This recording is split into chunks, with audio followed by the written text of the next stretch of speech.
Hi, my name is Corina and my brand name is Nina. My name is Max and Maxim is my upcycling studio. My name is Sally and my brand is Made by May. My name is Ricky and my brand name is Atelier Ricky Chuk. My name is Emma and my brand name is Emma Blythe. My name is Carter and my brand name is Carter Nest. My name is Nicola Cambrai and my brand name is Nicola Luzzillo Cambrai and yeah, Combre. My brand is slowly crafted in London and is mainly made from tea towels and tablecloth that I collect and I've been collecting for the past year around the world in different places. And I transformed the tea towels into tops, corsets and skirts. The brand is very colourful and funky. I don't think I consider myself as a brand. I consider myself as a craftsman, and my craft is to make clothes out of existing materials like deadstock and secondhand and remnants. So Made by May upcycles secondhand sportswear and outdoors wear into new things that are kind of unrecognisable from the original garment. Usually like jackets and coats, and I make them into bags and other small accessories. I take scrap materials from around the world, whether it's plastics, woods or metals, and try and turn them into more useful and desirable objects, such as a furniture piece or a lighting object, some tableware or even some experimental jewellery. I am a London-based fashion designer and researcher, currently looking to build a space for fashion within the ongoing discussion of gender activism and empowerment. My brand, well, I'm a student of the custom build to Dr. Noki. I'm custom building from the landfill to create a landfill drop and subverting the brand ident. I'm an artist, like I do stuff like big canvas, embroidery things. For this brand I try to put this type of abstract things inside the jacket, inside the clothes. I first got into upcycling a couple of years ago during lockdown.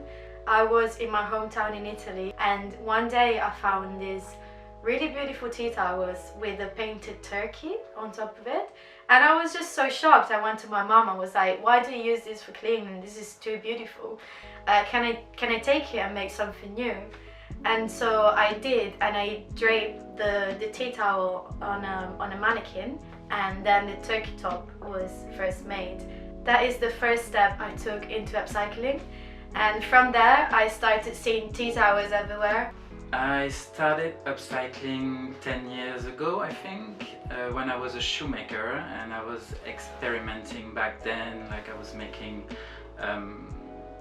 shoes out of jackets and, you know, trying new materials that were different than leather and things like that. I first went into upcycling during the lockdown, so I bought a sewing machine I'd never sewn before, and it was just kind of born out of a hobby, basically. Yeah, about 2 years ago. I first got into upcycling quite a while ago, actually, back when I was a kid. I wanted to have really nice, expensive things like full-size pool tables and, you know, the latest gadgets. But of course I couldn't afford those things, so I kind of used whatever I had around me to kind of make a substitute for that. I began upcycling as a form of communication and linguistics. I found that when looking for ways to use fashion to break down gender barriers, using objects that were recognizable, I could then suggest radically new meanings for those objects and therefore the person wearing them. 2 years ago I moved to Brighton after dropping out of my second year of college, and basically I wandered around Brighton for a bit of time and I found this vintage shop in the lanes called Jackalope, and I asked them if they had any advice regarding custom build and upcycling. Well, actually before that it was just designing. Because I was interested in fashion design, I didn't know how to get around it, and so I was trying to find some way into it. And I asked one of the owners what they knew about it, and they said, oh, we know this guy called Noki, why don't you send him a DM so you'd like to meet him? sent him the DM, he asked to meet me in the studio, and then we hung out for about 6 hours after sort of, getting to know each other. And basically it was the kind of situation where I'd come back every day and he would just teach me more and more and more, and everything he taught me was his history within the custom build and upcycling and taking what already exists and reshaping it into new silhouettes. First time the upcycle was literally, I don't remember now, 2 years ago, 1 year ago. I started this thing in Peckham, and yeah, I have this approach when I started to like spray in the t-shirt and things like that, and I started to sew in little stars in the clothes, and yeah, this type of things. I see the Winter Solstice represented as a cycle in my collection. Of course, I'm using materials that are from a bygone era and probably have been used for other purposes, so that is a cycle. And maybe one day someone is going to use my tops that are made from tea towels as a tea towels again.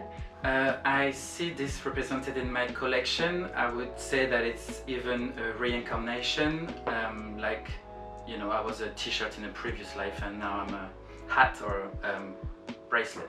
I see this represented in my collections through the fact that I use like every item from the original garment. Like I tried to reuse the zips, the fastenings, and use them so that every part of the garment isn't wasted. And I feel like it's like a full cycle from the original garment to the new one. I see the idea of rebirth as following from the same path, but in an unconstrained and liberated way.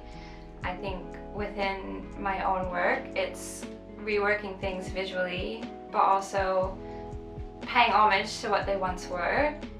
When I take clothes from the landfill, or I take pieces of metal that exist in another form, and I give them a new life, that's my way of rebirthing what already exists. It's something that was not of interest to someone, to then something that excites them. Upcycling fashion is essential in a world of climate emergency. There are so many forgotten materials that can be transformed into something new.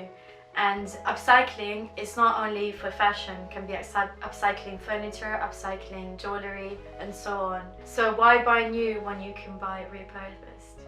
Upcycling is the most sustainable way to make and do fashion nowadays. And I think it's also a way to show the industry that we don't need any more of this mass-produced t-shirts and jeans, and we have more than enough to work with. If we can, as designers and makers, use locally sourced waste materials and turn that into something useful in the fashion industry, then already it's starting that conversation that will then, reach a wider audience once it starts to get a bigger following. So it's a nice thing to be talking about and doing now. I think upcycling is important for the fashion industry because there's so much overconsumption and exploitation that goes on in the fashion industry. So I think it's a really cool and unique way to kind of tackle that, and it's kind of like the way forward in sustainability, I think.